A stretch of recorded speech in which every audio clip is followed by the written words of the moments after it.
Some people judge a man by his clothes, by the dirt under his nails, by the weight of his footsteps. They think they know his story just by looking at him. But what if they were wrong? What if the man they ignored, the man they mocked, was someone they should have respected? Tonight, at a small 7-Eleven, one woman was about to learn this lesson the hard way. Asterisk. Have you ever seen someone treated unfairly just because of how they looked? Share your story in the comments below. The 7-Eleven sign flickered, casting a dull neon glow over the damp pavement. The night was cold, the kind of cold that settled into your bones, making even the warmest jacket feel thin. Inside, the store buzzed with quiet activity. The humming of the slushy machine, the faint crackling of the radio playing an old country song, and the occasional beep of the cash register painted a picture of another ordinary night. Behind the counter, Linda, a young cashier in her late 20s, leaned lazily against the register. Her nails, long and painted bright red, tapped against her phone screen. She barely looked up as customers came and went. Just another shift, another long night. Then, the door chimed. A homeless man stepped inside. The air shifted. Not because of the cold, but because of the way people reacted. The businessman near the coffee machine stiffened slightly. A young couple exchanged glances. A teenager at the snack aisle instinctively stepped aside. The man moved slowly, as if carrying years on his shoulders. His coat, frayed at the sleeves, hung loosely around him. His boots, cracked and faded, told the story of miles walked, of streets slept on. A dark beanie was pulled low over his head, partially shadowing his face. To them, he was just another homeless man. But what they didn't know was that this man was Clint Eastwood. And he was watching. Linda barely looked up. She had seen people like this before. They always wanted something for free. A cup of water. Spare change. Or worse, they'd linger too long, making the store look bad. She sighed dramatically, locking her phone and placing both hands on the counter. "Can I help you?" Her tone made it clear she didn't actually want to help. Clint approached, his movements slow but steady. His voice, deep and calm, carried a quiet weight. "Excuse me. Could I get a cup of water?" Linda scoffed. "Water," she repeated, like he had asked for something ridiculous. Clint nodded. "Just a cup." Linda clicked her tongue, rolling her eyes as she gestured toward the fridge filled with bottled water. "Everything here costs money. If you can't pay, you can't have it." The words hung in the air, sharp and dismissive. A few customers nearby pretended not to listen but were clearly paying attention. Clint's face remained unreadable. He had heard worse. "I understand," he said simply. "I just haven't eaten much today. I could use a drink." Linda let out a fake laugh. "Then maybe you should get a job instead of begging for handouts." Silence. The store, once filled with small noises, the rustling of chip bags, the shuffling of feet, suddenly felt heavy. Uncomfortable. Clint said nothing. He just stood there, still as a statue. But before he could respond, someone else had seen enough. The tension in the 7-Eleven was so thick it felt like the air had turned solid. From the other side of the store, a man froze mid-step, his sharp eyes locked onto the scene unfolding in front of him. Mike, a 35-year-old contractor, had spent the entire day working under the scorching sun. His muscles ached, his boots were still covered in dust from the construction site, and all he wanted was a cold drink before heading home. But now, he couldn't look away. Linda, the cashier, stood behind the counter with her arms crossed, her expression twisted with irritation. Opposite her stood an old homeless man, his posture straight but weary. His clothes were worn, his boots scuffed, and his hands tucked into the pockets of his tattered coat. Mike watched as the man politely asked for a cup of water. He watched as Linda rolled her eyes and refused. And then he heard the words that made his blood boil. "Maybe you should get a job instead of begging for handouts." For a moment, nobody moved. The businessman near the coffee machine glanced at his watch, pretending not to listen. A teenager in the candy aisle shifted awkwardly, his fingers tightening around a pack of gum. Even the security camera in the corner seemed to be watching, waiting. Mike set his canned coffee down on the counter, hard enough to make Linda look up. "I'll pay for him," he said. His voice was firm, leaving no room for argument. Linda turned, raising an eyebrow. "Seriously," she scoffed, laughing under her breath. "You want to waste your money on this guy? Look, I'm doing you a favor. These people," she nodded toward Clint without even looking at him, "they take advantage of kindness. Buy him something today, and he'll be back tomorrow begging for more."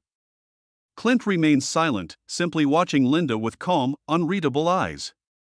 Mike exhaled sharply, his patience thinning. "It's just a bottle of water," he said, "and you don't lose anything by treating people with a little respect."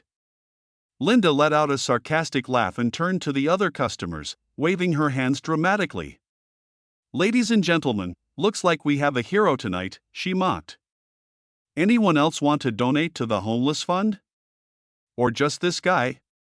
Some customers looked away awkwardly, others exchanged uncomfortable glances, as if unsure whether to agree with Linda or Mike. But Mike didn't hesitate. He pulled out his wallet, slapped a $5 bill onto the counter, and locked eyes with Linda. "I'll pay. Now, can you give him the damn water?" Linda rolled her eyes so hard it was a wonder they didn't get stuck. She grabbed a bottle of water from the fridge, slammed it onto the counter, making the liquid slosh inside.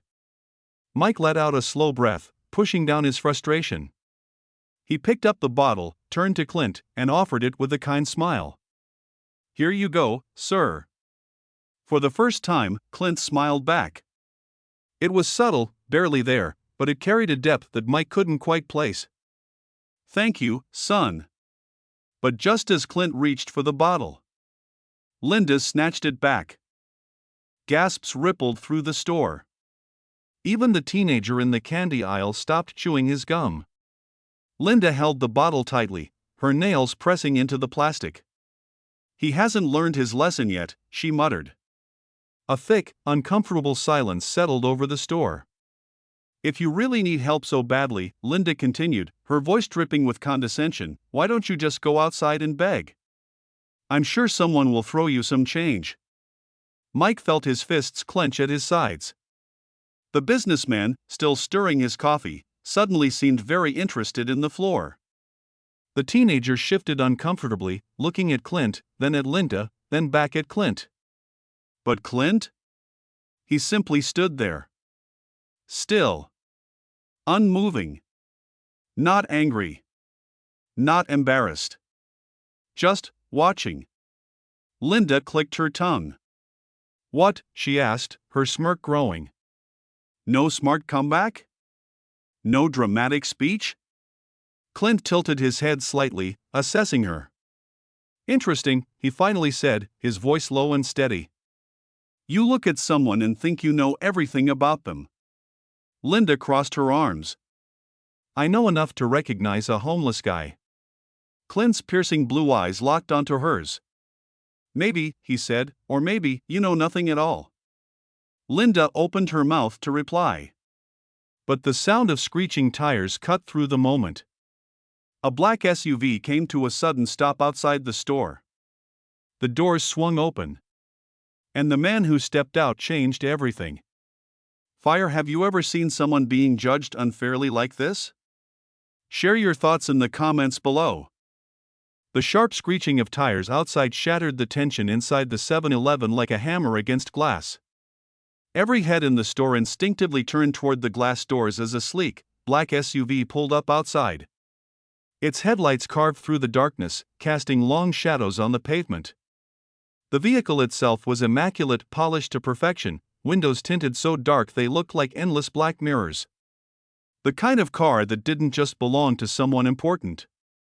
It belonged to someone powerful. Then, the driver's door swung open. A moment of hesitation passed, stretching thick across the room. Then, a man stepped out. Tall. Confident. Commanding presence. Even though he hadn't spoken a word, his presence alone shifted the energy inside the store.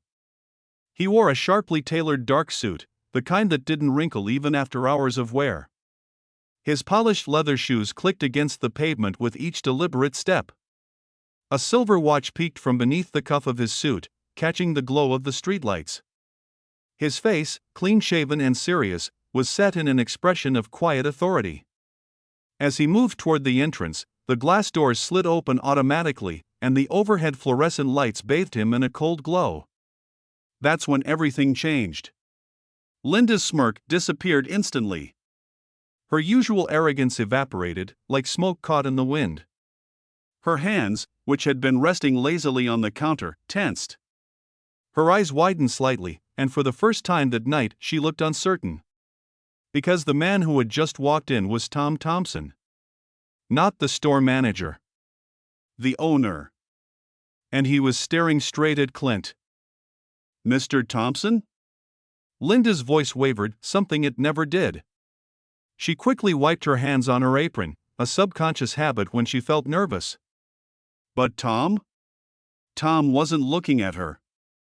His gaze was locked onto Clint. And then, his expression changed. At first, it was confusion. A flicker of something uncertain, like a memory just out of reach. Then, realization hit him like a freight train.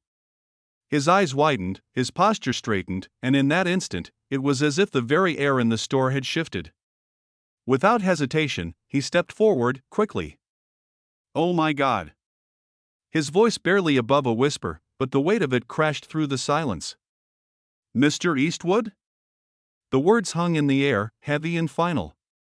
A man stirring his coffee in the corner fumbled with his spoon, dropping it onto the counter with a sharp clatter. The teenager in the candy aisle froze mid-bite, his jaw slack, nearly choking on his gum. A woman near the slushy machine turned so quickly she almost spilled her drink.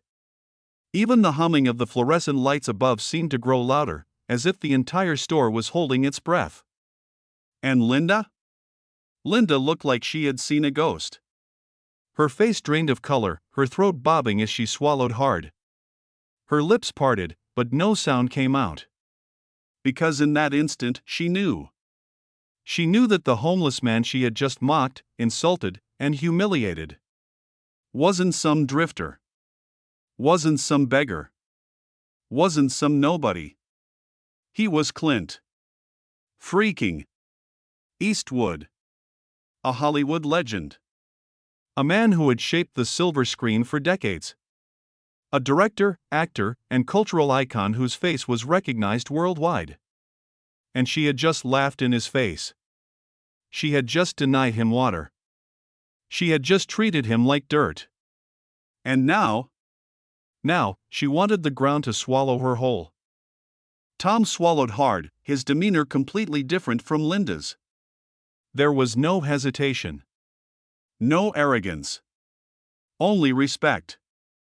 "Mr. Eastwood," Tom repeated, as if trying to convince himself it was really him. I can't believe this." He quickly stepped forward, extending a hand.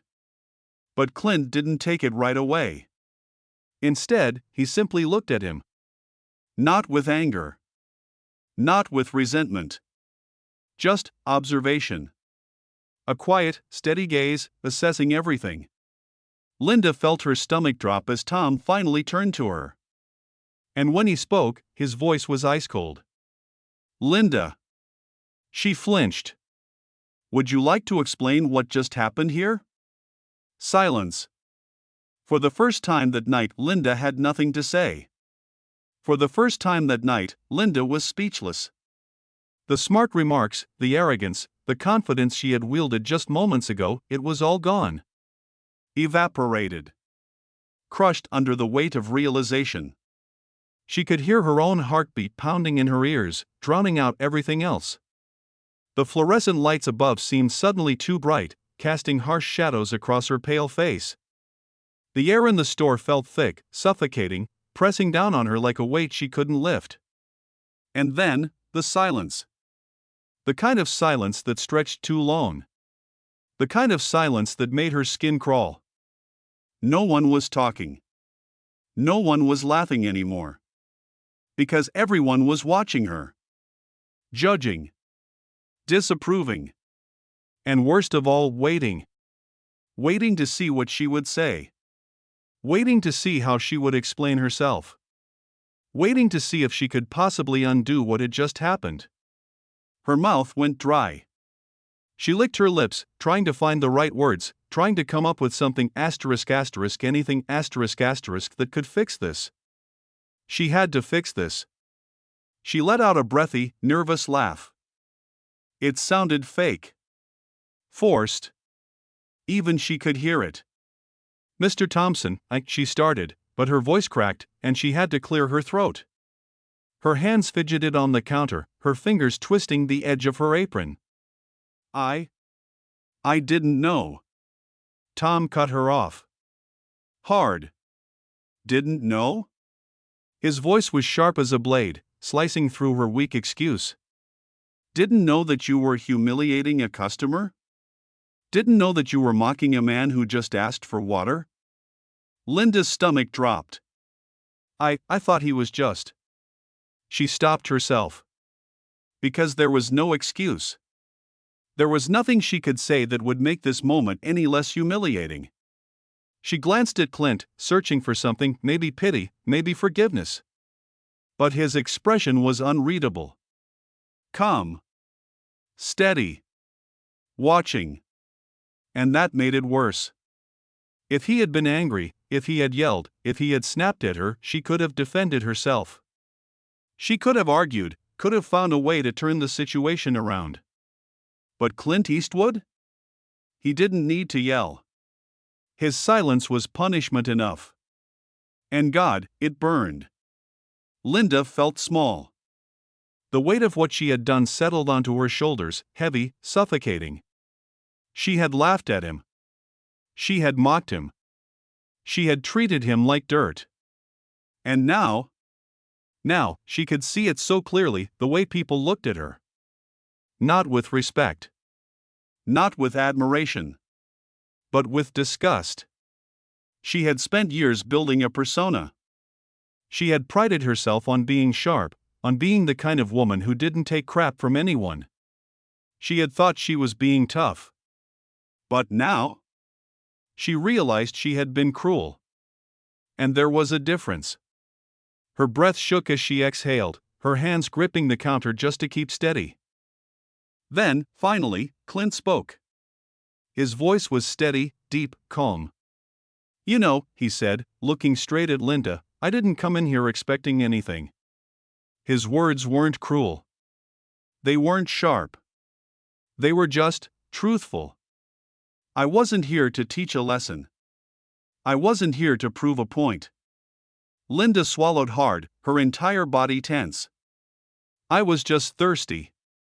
The simplicity of those words hit harder than any insult could have. Linda felt her stomach twist into knots. And Clint wasn't finished. Funny thing about people like you, he mused, tilting his head slightly. You think you're in control. You think the world is yours to decide who deserves kindness and who doesn't. Linda's chest felt tight. But life has a way of humbling folks like that. Tom turned toward her now, his expression stone-cold. Linda, he said, his voice low but firm, you don't get to treat people like this and keep your job. Linda's breath caught in her throat. No. No. This wasn't happening. This wasn't real. She had messed up, sure, she could admit that. But losing her job over this? She needed this job. Her rent was due. Her car barely ran as it was. And all because she refused one bottle of water? Her head spun, her vision blurring with panic. Please, Mr. Thompson, And he needed water. Tom's words were final. And you refused. Silence. Linda staggered back, speechless. And for the first time in a long time, she felt powerless. What do you think? Have you ever seen someone's arrogance turn to regret in an instant? Share your thoughts in the comments below. Linda stood frozen. She could feel her own heartbeat pounding against her ribs, her vision slightly blurred, her breath shallow and uneven. She wanted to argue. She wanted to plead. But deep down, she knew it was pointless. Tom's words had been final, absolute. You don't get to treat people like this and keep your job. The truth of it hit harder than she expected. She had spent so long thinking that her words didn't matter. That she could say whatever she wanted, however she wanted, and there would be no consequences. But tonight? Tonight, she was learning the hard way that some words can't be taken back.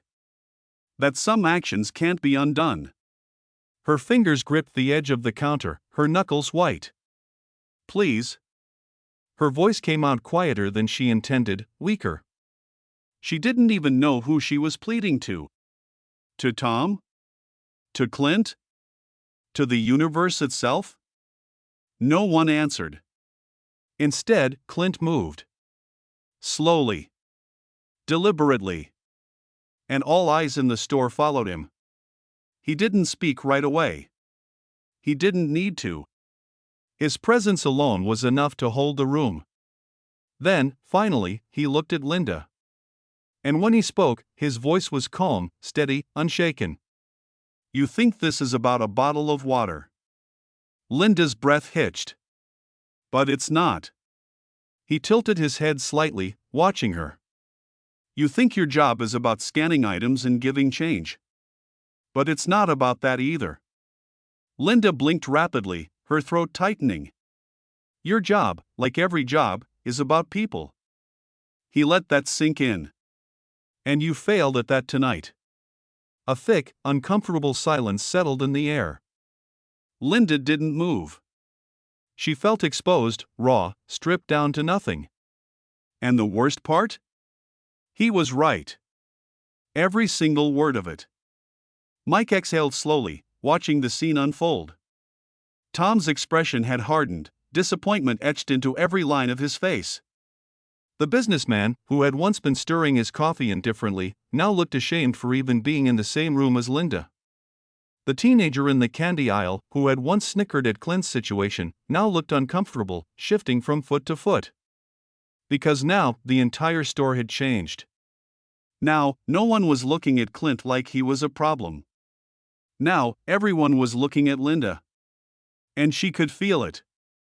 God, she could feel it.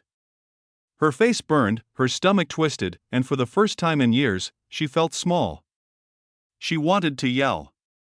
She wanted to argue, to fight, to say something, anything that would make this moment less unbearable. But there was nothing left to say. So she looked down, unable to hold Clint's gaze. And that? That was when she realized it was over. Clint let out a slow breath, as if the moment had finally settled within him. Then, he reached out, not to Linda, not to Tom, but to Mike. Mike blinked in surprise as Clint patted his shoulder. You, son. Clint said, his voice carrying a quiet weight. You did good tonight. Mike felt a lump rise in his throat. Didn't feel like much, he admitted. Clint smiled. It was everything. Tom cleared his throat, breaking the moment. He turned to Linda, his voice firm. Linda, I expect you to clear out your locker by the end of your shift. Linda flinched, but she nodded, too ashamed to argue. Clint gave her one last look. Not with anger. Not even with pity. Just a quiet understanding. Then, without another word, he turned toward the door. He walked through it the same way he had walked in, slowly, deliberately. The door chimed softly behind him. And just like that, he was gone. Outside, the night air was crisp, clean, cutting through the tension like a blade. Clint stepped onto the sidewalk, pausing for a moment to take in the stillness of the street. Behind him, through the glass windows of 7-Eleven, he could still see Linda standing frozen behind the counter, her expression one of quiet devastation. And he knew. She would remember this night for the rest of her life. Not because she lost her job. Not because she was humiliated. But because for the first time she saw herself for who she really was. And that? That was something that no amount of excuses could change. Mike followed him out, jogging a little to catch up. Mr. Eastwood, he hesitated, rubbing his hands together. Can I ask you something? Clint turned slightly, raising an eyebrow. Why did you go through all this? Mike asked, frowning slightly. You could have walked out the moment she disrespected you. You didn't have to go through that humiliation. Clint chuckled softly, the sound low and knowing. I like to see people for who they really are. Mike thought about that. Then, as Clint reached the curb, he paused. He turned back to Mike, tipping his imaginary hat. And with one final smirk, he said, And now? So do you. Back inside the store, Linda was still standing behind the counter. Tom had already walked into his office, and the customers were slowly going back to what they were doing. But Linda? She wasn't the same. She felt every inch of the room differently now. She felt the weight of her own mistakes. She looked at the empty space where Clint had stood just moments ago. And for the first time in a long time, she asked herself a question she had never truly considered before. Who have I become? And the worst part? She didn't like the answer.